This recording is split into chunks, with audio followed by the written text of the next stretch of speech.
Before we get into it, I got to say, welcome back to my channel. I don't know how you got here, but I'm so glad you're here. If you're new here, I hope you stick around and subscribe. Hit that notification bell beside subscribe. Make sure it's set to all so you'll be notified whenever. The courtroom was tense, filled with an air of anticipation that felt as thick as the heavy drapes hanging at the windows. Aurora stood at the center of the room, poised and determined, her eyes fixed on the opposing side where Robyn sat, a confident smile plastered on her face. Behind Robyn, Kody lingered, his arms folded tightly across his chest as he stared blankly at the proceedings.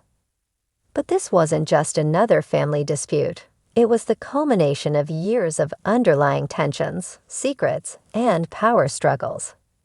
The case at hand wasn't just about the legal ownership of a property or assets. It was about a battle for control, for truth, and for the future of their shared history. The future of CP, a company once jointly owned by Kody, Robyn, and Aurora, was now in jeopardy. Chapter 1. The defining moment. Aurora had always been the quiet one in the family, a steady presence who valued loyalty, fairness, and honesty. But lately, she had felt an insurmountable frustration with the way things had been. Kody's fixation on Robyn had grown to unsettling proportions, and his behavior toward her, once a loving and equal partner, had become more distant. The once vibrant and successful partnership within CP was now falling apart, and it had become increasingly clear that Kody's emotional investment in Robyn had clouded his judgment. Aurora had had enough. The tipping point had been Kody's unexpected announcement at a family dinner that he was no longer the owner of CP. To everyone's shock, Kody had relinquished his shares to Robyn, his loyalty to her now undeniable. Aurora had known something was wrong long before that moment, but that announcement had pushed her into action. Aurora had spent countless hours gathering evidence, talking to former business associates, and piecing together the web of secrets Robyn had carefully crafted over the years. It wasn't just about betrayal. Aurora had discovered that Robyn's actions were not only unethical, but potentially illegal. Robyn had manipulated Kody, taking advantage of his deep emotional attachment to her, and in the process had been quietly dismantling the company they had all built together. Chapter 2. The Courtroom Battle. As the case was called, Aurora stepped up to the witness stand with a sense of resolve. She knew the road ahead would be arduous, but she was ready to expose the truth. She began by outlining the history of CP, the company that had once been the foundation of their shared dreams. She spoke of its humble beginnings, of the countless hours they had poured into building something meaningful. And then she turned her attention to Robyn. Robyn has been using her influence over Kody to secure her own interests. Aurora began, her voice calm but steady. She knew exactly how to manipulate him, how to make him feel that he owed her everything. And in doing so, she convinced him to give up his rightful share in CP. Robyn's face flushed with anger, but she held her composure. She was a skilled negotiator, and she wasn't about to let Aurora's accusations rattle her. She stood up, her voice dripping with confidence as she addressed the court. "These are just allegations, nothing more," Robyn said, her gaze fixed on Aurora. "I've worked hard to ensure CP's success, and I've always acted in the best interest of the company and my family. Kody's decision to hand over his shares was his own. No one manipulated him." But Aurora had come prepared. She presented documents, emails, text messages, and recordings that revealed the lengths Robyn had gone to secure her control over the company. It wasn't just business strategy.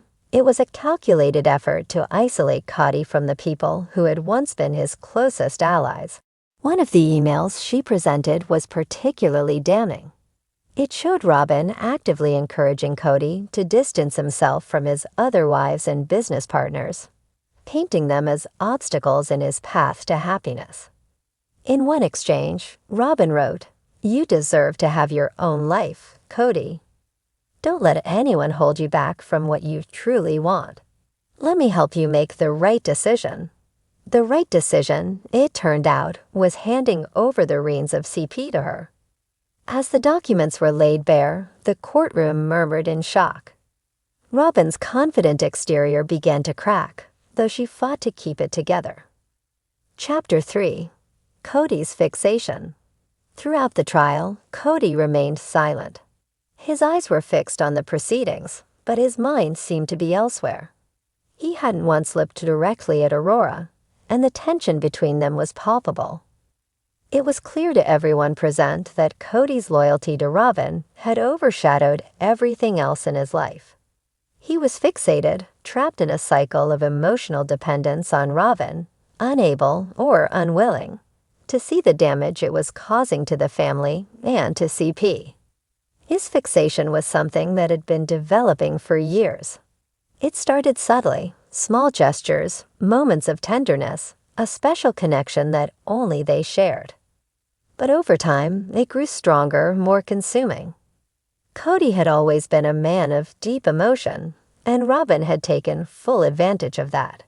She made him feel like the center of her world, while simultaneously isolating him from his other relationships. But now in the courtroom, it was clear that Kody's emotional ties to Robyn had led to the disintegration of everything else. Aurora watched him, her heart heavy. She knew the man Kody used to be, someone who valued loyalty, fairness, and respect. But that man had been slowly replaced by someone who no longer recognized the truth. And it wasn't just Kody who was at fault. Robyn had fed into his weakness, using his vulnerability to her advantage. Kody's fixation on Robyn had blinded him to the reality of what was happening. He had convinced himself that Robyn was his only ally, the only one who truly understood him. But as the truth came to light, it became evident that his fixation had cost him everything: his family, his business, and his integrity. Chapter 4. Mykelti's Revelation. While Aurora focused on Robyn, she wasn't the only one with a vested interest in uncovering the truth. Mykelti, who had always been suspicious of Robyn's influence, had been quietly gathering evidence of his own. Mykelti had long believed that Robyn had been working behind the scenes to manipulate Kody, and he had been determined to expose her for what she truly was. When it came time for Mykelti to testify, he didn't mince words. "Robyn is not the woman she appears to be," Mykelti began, his voice firm. "I've seen firsthand how she's controlled Kody, slowly chipping away at his relationships with the rest of us. She's not interested in family, in partnership. She's interested in power." Mykelti went on to detail several instances where he had witnessed Robyn manipulating Kody into making decisions that were not in his best interest, including the decision to step down as owner of CP. He spoke of how Robyn had isolated Kody from the rest of the family, turning him against those who had been with him from the beginning. But it wasn't just Mykelti's words that shocked the court. He had brought evidence, photos, recordings, and testimony from former employees of CP who had witnessed Robyn's manipulation firsthand. It was clear that Robyn's hold over Kody was not just emotional but strategic. She had been orchestrating events behind the scenes, working tirelessly to gain control of CP and, ultimately, Kody's life. Chapter 5. The Verdict. After weeks of testimony, the judge finally called for a verdict. The courtroom was silent as the judge reviewed the evidence presented. Aurora held her breath, her mind racing. She had done everything she could to expose the truth. She had fought for what was right, for the family, for the company, and for Kody. In the end, the judge's ruling was clear. "Kody, it is clear that your decision to relinquish ownership of CP was made under duress and manipulation," the judge said. "Robyn's actions have been deceitful, and her attempts to control both you and the company are unacceptable. Effective immediately, the ownership of CP is reinstated to its original partners, with Kody retaining his rightful share. Robyn will no longer hold any position of power in the company. The room erupted in a mixture of gasps and applause. Aurora felt a wave of relief wash over her, but it was tempered by the realization that things would never be the same. The damage had been done. Kody had been lost to his obsession with Robyn, and the family had been torn apart. Epilogue: A new beginning. In the months that followed, CP was restructured. Kody, while no longer in a position of ownership, began to rebuild his relationship with the other wives and family members. His fixation on Robyn eventually faded, but it would take time for him to regain the trust of those he had hurt. As for Aurora, she stood tall, knowing that she had fought for what was right. She had saved the company and exposed the truth. But she also knew that the road ahead would be difficult. The emotional scars of the past would not easily heal, but Aurora was determined to help her family rebuild, not just as business partners, but as a family once again. The battle was over, but the fight for redemption was just beginning. All sister wives in Yivavia's update: Mary Brown, Janelle Brown, Robyn Brown, Mike Helty Padron, Kody Brown. Related. For you, recently uploaded.